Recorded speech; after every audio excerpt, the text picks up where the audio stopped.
राम राम। द्वितीय विश्व युद्ध के समय जर्मनी में हिटलर ने लंदन पर लगातार 1 महीने तक बमबारी की, जिससे वह शहर तहस नहस हो गया। वहां की सेना को भी बहुत नुकसान हुआ।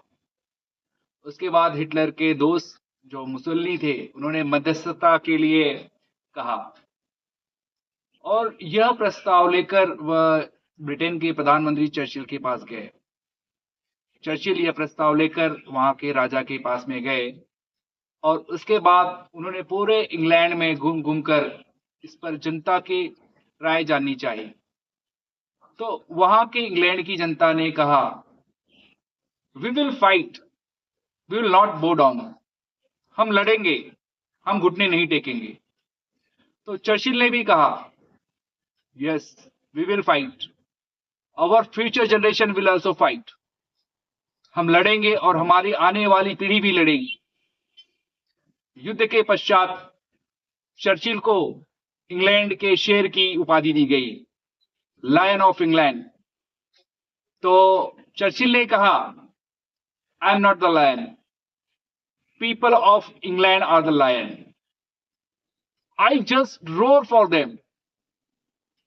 तो इसका कहने का यह मतलब है कि जो देश की जो शक्ति है, वहां की जनता है, वहां के नागरिकों का समर्थन है।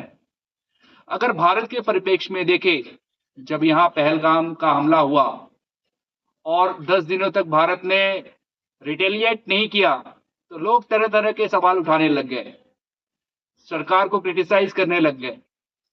लेकिन जब भारत ने जवाबी कार्रवाई शुरू की, हमारी एयरफोर्स ने जब मिसाइलें पाकिस्तान में दागी, तो यही लोग जो गवर्नमेंट को क्रिटिसाइज कर रहे थे कि गवर्नमेंट कुछ नहीं कर रही है, तो वह अमन शांति की बात करने लग गए और सीज फायर के लिए गवर्नमेंट पे दबाव डालने लग गए।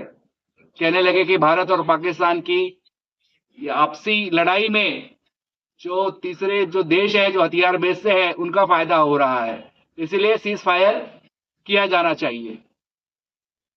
तो ये जो दोहरी मानसिकता वाले लोग हैं, ये भारत की तुलना तो जापान और मलेशिया से करते हैं, लेकिन वे भूल जाते हैं कि इन देशों के बच्चा बच्चा अपने देश के बारे में सोचता है। और हमारे यहाँ क्या है, हमारे यहाँ के बच्चे कुछ लेफ्टिस्ट होते हैं, कुछ राइटिस्ट होते हैं। यहाँ जातिवाद, प्रांतवाद के नाम पे भेदभाव होता है, लोगों के रहन सहन, खान पान में भी अंतर होता है। भारत जो है एक विविधता वाला देश है, यहाँ पे बहुत सारी समस्याएं हैं।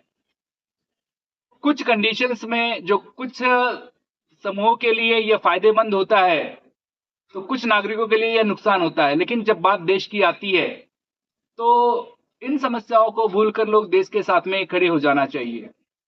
लेकिन अपने ही देश में पूरा जो जन समर्थन जिस सरकार को मिलना चाहिए, उस प्रकार का नहीं हो पाता है। तो हम कैसे जापान और मलेशिया से तुलना कर सकते हैं? हम देखेंगे कि अभी कुछ दिन पहले, 2 दिन पहले ही दिल्ली में एक मुस्लिम महिला फिलिस्तीन के लिए वहां पे प्रोटेस्ट कर रही थी। फिलिस्तीन और इजराइल का जो वॉर चल रहा है, उसके लिए प्रोटेस्ट भारत में होता है, लेकिन फिलिस्तीन का कोई भी नागरिक को घंटा फर्क नहीं पड़ता है कि पहलगाम के हमले में 1 आदमी मरे, 5 आदमी मरे या 350 आदमी मरे। तो यहाँ के लोगों का वहां के प्रति इतना सॉफ्ट कॉर्नर क्यों होता है? सोचिए इस बात पे। धन्यवाद। जय श्री राम।